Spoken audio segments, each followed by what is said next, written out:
Okay, నమస్తే. నేను ఒక ఇండియన్ ఆర్మీ బీఎస్ఎఫ్ జవాన్ని. మాది ఒరిస్సాలో నేను డ్యూటీ చేస్తాను, బాలెమిల్లలో. నేను లీవ్ వచ్చినాను.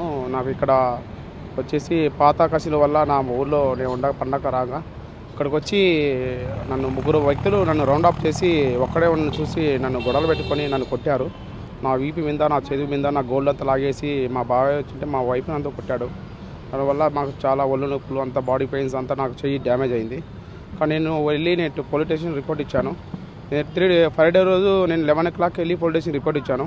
నాకు ఇంతవరకు ఎలాంటి రెస్పాన్సిబుల్ లేదు. మాకు అక్కడికి వెళ్తే మా ఎస్ఐ గారికి ఫోన్ చేశాను. నేను ఎస్ఐ గారికి ఫోన్ చేసి నేను బిజీగా ఉన్నాను, నాకు కాదు ఇక్కడ వల్ల నేను రాలేకపోతున్నాను, నాకు కూర్చోండి అన్నారు. నేను మార్నింగ్ నుంచి ఈవినింగ్ అక్కడే కూర్చున్నాను. నాకు ఎలాంటి లేదు. మళ్ళీ నెక్స్ట్ డే వచ్చాను, ఫోన్ చేస్తే ఫోన్ లిఫ్ట్ చేస్తారు.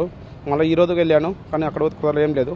నేను మళ్ళీ సీఏ గారికి ఫోన్ చేస్తే మాకు మీ బీఎస్ఎఫ్ సిఆర్పిపి వల్ల ఇలాంటి వల్ల మాకు 8 hours డ్యూటీ కాదు, మాకు ఇక్కడ ఫుల్ మేము బిజీగా ఉంటాము, మేము కుదరదు మాకు ఇక్కడ అన్నట్టు మాట్లాడాడు. అతను వేరే ఎటకరంగా మాట్లాడాడు. కానీ నాకు చాలా బాధ అనిపించింది. కానీ నేను అతను ఏమనలేదు, సరే సార్ అని చెప్పేసి కట్ చేశాను. ఓకే, మళ్ళీ నేను వచ్చేసి వెళ్ళి మళ్ళీ అట్లా వాళ్ళ వల్ల నేను వెయిట్ చేశాను. ఈరోజు సోమవారం నాకు ఇట్లా వచ్చి నెల్లూరు డిస్టిక్లో మన డిస్ట్రిక్ట్ గ్రీన్ సిగ్నల్ ఇక్కడ వస్తుంది ప్రోగ్రామ్ నాకు తెలిసింది.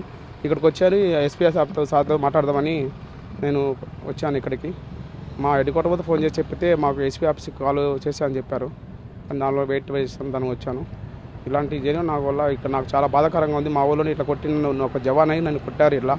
కానీ దీనికి ఎలాంటి వాళ్ళు నాకు డిపాజిట్ వాళ్ళు ఎలాంటి నాకు సహకారం వచ్చి నాకు ఎలాంటి సహకారం తీసుకోవాలని చాలా బాధగా ఉంది.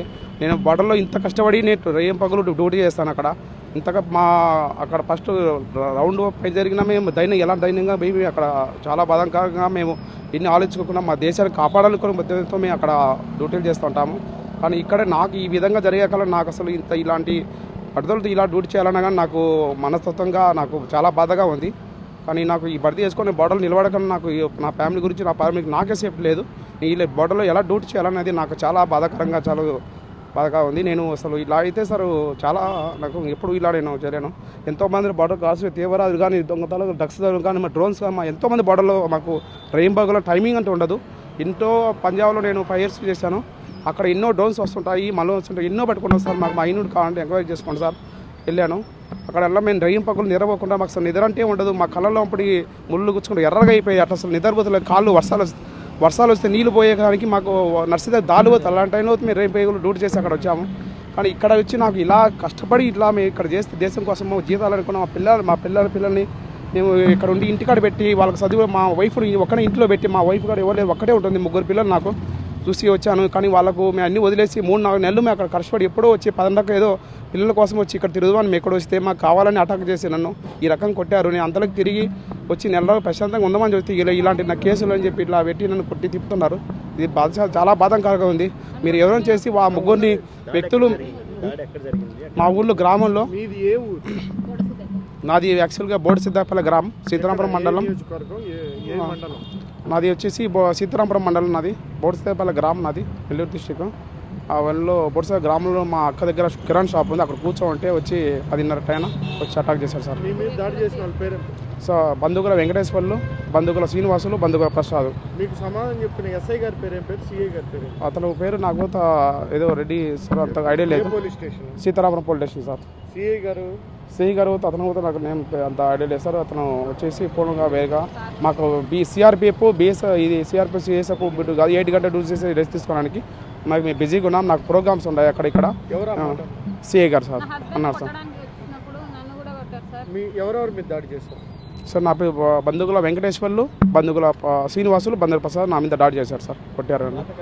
పాత ఖర్చులు కంపల్సరీ ఉన్నాయి సార్. పాత ఖర్చు వల్ల నా భూములు ఉంటే నాకు వచ్చేసి మా భూములు కావాలని మేము కొన్నామని చెప్పి దొంగ అగ్రిమెంట్ రాసుకొని వచ్చి వాళ్ళు మా భూముల్ని వాళ్ళు కబ్జా చేసుకుంటారు సార్. సార్ నా పేరు లక్ష్మి సార్, బోర్డు సిద్ధాపల్లి సార్. నా భర్త బార్డర్లో బీఎస్ఎఫ్ జవాన్గా చేస్తుంటారు సార్. నేను నా 3 పిల్లలు సార్. నా పిల్లల్ని చూసుకుంటూ ఇంట్లో ఉంటాను సార్. నా భర్త పండగకి సెలవుల కోసం అని వచ్చారు సార్. పండగకి నా భర్త రోడ్డు పైన ఉండగా పాత కక్షలు గొడవ మనసులో పెట్టుకుని సార్ 3 వ్యక్తులు వచ్చేసి మా గ్రామానికి చెందిన బంధువుల వెంకటేశ్వర్లు, బంధువుల ప్రసాద్, బంధువుల శ్రీనివాసులు 3 కలిసి సార్ నా భర్తను రౌండప్ చేసి కొట్టబోతున్నారు సార్. అంతలోనే కొందరు వ్యక్తులు నాకు చెప్పడంతో నేను వెళ్ళాను సార్. అక్కడికి వెళ్ళేలోపు నా భర్తను కొడుతుంటే సార్ నేను అడ్డం వెళ్ళినందుకు నన్ను కూడా జాకెట్ పట్టుకొని లాగి కొట్టారు సార్. నాకు అవమానం జరిగింది సార్. నాకు మీరు స్థానిక నాకు గోల్డ్ లాగారు సార్. మీరు స్థానిక పోలీస్ స్టేషన్లో మీరు కంప్లైంట్ చేశారు? నేనే చేశాను సార్. వస్తాం సార్ లేరు, ఎస్ఐ సార్ లేరు అని చెప్తా ఉన్నారు సార్. అందులో వాళ్ళు కొట్టేటప్పుడు సార్ చెప్తున్నారు మాకు రాజకీయంగా పలుకుబడి ఉంది, మీరేం చేయలేరు అని ఎప్పటికైనా నీకు ప్రాణహాని నేను చంపేస్తామని నా భర్తను బెదిరిస్తున్నారు సార్. బంధువుల ప్రసాద్ వెంకటేశ్వర్లు సార్. మీకేం న్యాయం కావాలి సార్ నా భర్తకు ప్రాణహాని ఉంది సార్. నా భర్త గోల్డ్ కూడా లాక్కున్నారు సార్. నా గోల్డ్ లాగి పడేస్తే సార్ నా గోల్డ్ కొందరు వ్యక్తులు అక్కడ ఉన్న వాళ్ళు వెతికి ఇచ్చారు సార్. నా గోల్డ్ అయితే నా భర్త గోల్డ్ అయితే తీసుకున్నారు సార్. కొంచెం తీసుకున్నారు, కొంచెం ఉంది చైన్ లాగి. Local to global news at your fingertips. మీ చేతిలో ఒక ఆయుధం. Download R TV app. Media legend Ravi Prakash is back.